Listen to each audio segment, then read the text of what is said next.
This is my passion. This is Ike's Outdoors.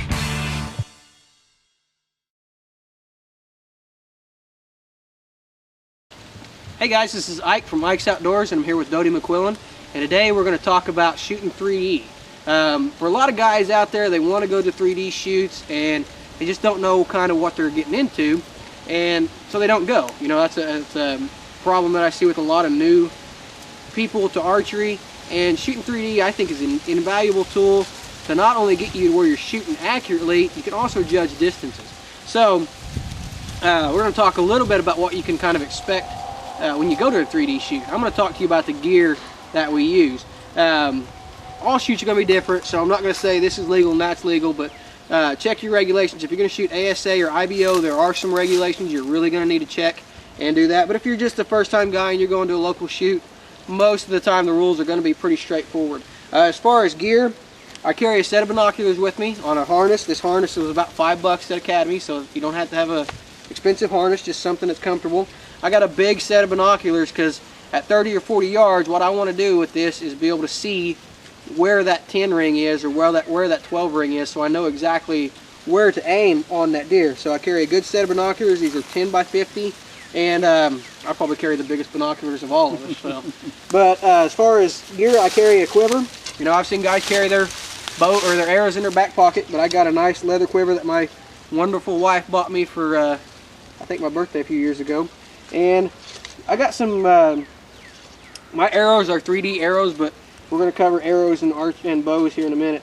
And I carry my rangefinder on me, but a lot of places kind of frown on that. And the reason I carry my rangefinder on me is for two reasons. One, I don't turn my scorecard in because I don't shoot good enough. And two, after I make a shot, if I misjudge the distance, I want to know what the distance is so I can get familiar with, okay, that's what 40 yards looks like or 45 yards looks like. This little tube right here is actually a tube that's got lubricant in it, and you can dip your arrow in it and it lubes the arrow up, and that makes the arrow easier to pull out. There's several different types. I like this because I can clip it right there, but there's several different types. That scorpion venom is a really good one. And in my pocket here, of course, I carry a pin on me usually. I don't have that on me today. Arrow puller. This is just a Gorilla Grip. I've had this thing forever. They're what, $5–10? Yeah. And I've had this thing for years. And you're gonna want one of them because some of these targets are really hard to pull out of. And then I carry a pair of just standard Allen wrenches with me, so I can fix something if it goes wrong. But that's about it. And as far as this stuff right here, you don't need this stuff to shoot 3D. All you really need to shoot 3D is this right here, is your bow and your arrows.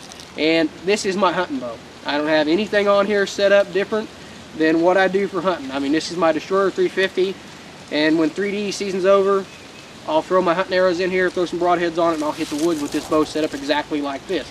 And like I said, I do have some 3D arrows here, but the reason I got these is me and Dodie did some trading, and I ended up with some fat boys. But 9 times out of 10, I shoot my hunting arrows. Gold Tip's a real good one, real tough. Really like those. Easton of course, makes some good ones too, but your standard hunting arrows are going to be perfectly fine for 3D. So, and like I said, my bow is set up basically just like it is for hunting. And same way, I've used my same hunting release. I don't recommend you go out and buy a different release for shooting 3D. Use the same one you're going to use all the time for hunting. So that's what you can expect for gear. Dodie's going to kind of tell you guys what you can expect as far as shots. Typically, like Jerry was saying, as far as gear, you want to shoot exactly what you're going to hunt with if you're just doing it for fun, because all it is practice for what you're going to do in a hunting situation. The shots depends on what class you want to shoot in. I believe bow hunter maximum target is about 45 yards. 40, yeah. Open class, that's when you have movable sights, longer stabilizer, you know, shooting more of a target style bow.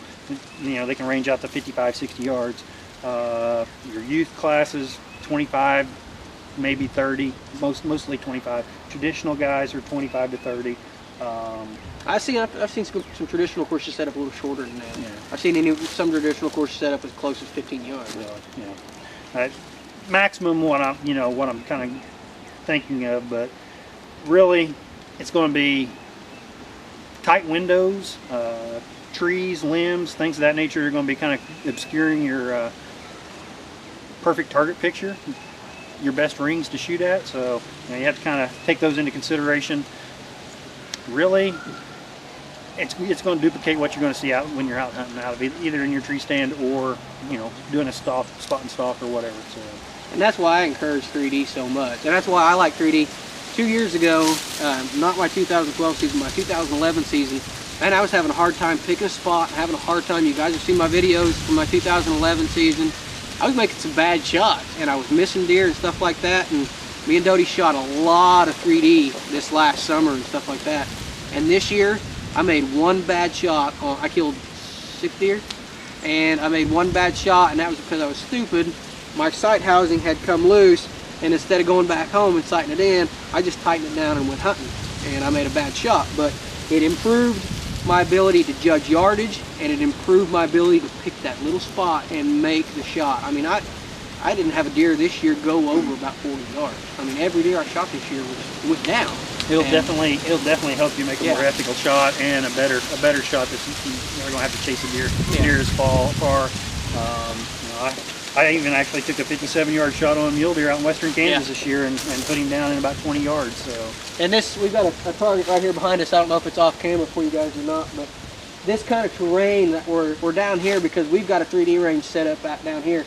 And this is the kind of terrain in our area that you're going to expect. You know, you're not going to expect a lot of flat, wide open shots. You're going to expect areas with the target, you know, kind of hidden back in the trees and stuff like that. And I've even been to a few shoots. Dodie's been to more than I have, but I've been to a few shoots where they've got tree stands or platforms that you can shoot down from and stuff like that. So, you know, they try to make it as realistic as possible. There's a lot of them out there that have blinds that you'll sit down and shoot a turkey out of and stuff like that. But some of the targets that you can expect to see, of course, you're going to see deer and goats and bear and stuff like that. But with Reinhardt, you can really see some oddball targets. Reinhardt has what, mosquitoes and the carp jumping out of the water, Rex, skunks, little bitty skunks and stuff like that. And I tell you what, guys, we do it for fun. And if you go out with a lot of pressure on you, it ain't gonna be no fun. We have a blast when we shoot 3D. I mean, we'll go out and we'll shoot a couple. Last year we were shooting at skunk's tail, just to have some fun. And so it's a blast, and I highly recommend you guys get out and do some 3D shooting. And like I said, all you need is your hunting bow, your hunting arrows, and get out there and do some 3D shooting. And I think you'll become a better hunter in the long run. It'll definitely improve your hunting abilities. So. Yeah, you definitely. It helped mine out a lot this year. I killed more deer than I've killed in a long time. And as a hunter, I want to make a clean, ethical shot. And because I'm lazy, I want that deer to go down in 40, 50 yards. So don't have to track it near as far. That's right. I don't want to have to track it. And I don't want to have to drag it very far. So it definitely helped me that. So a good site to check is to find 3D shoots in your area is 3dshoots.com. That's what I use. You can go in there and you can look. You can put in your zip code and it'll tell you all the hunts that are, or the 3D shoots that are within 50 yards of your house. 50 miles. 50 yards. If you got a 3D shoot within 50 yards of your house, you should be shooting it. Exactly. Yeah. And, 50 miles, 100 miles, it'll tell you all. And we're lucky here in Southwest Missouri, we can literally shoot a 3D shoot every weekend. If we want to go to Springfield, Nevada, we can shoot every weekend. There was one today we could have went and shot, but we chose to come over here and shoot at Dodie's house. So have some backyard fun. Yeah. So appreciate you guys watching this video. If you want, if you want to contact me, you can comment below on this, or you can email me at ikesoutdoors@yahoo.com, or you can visit the website ikesoutdoors.com. Appreciate you guys watching.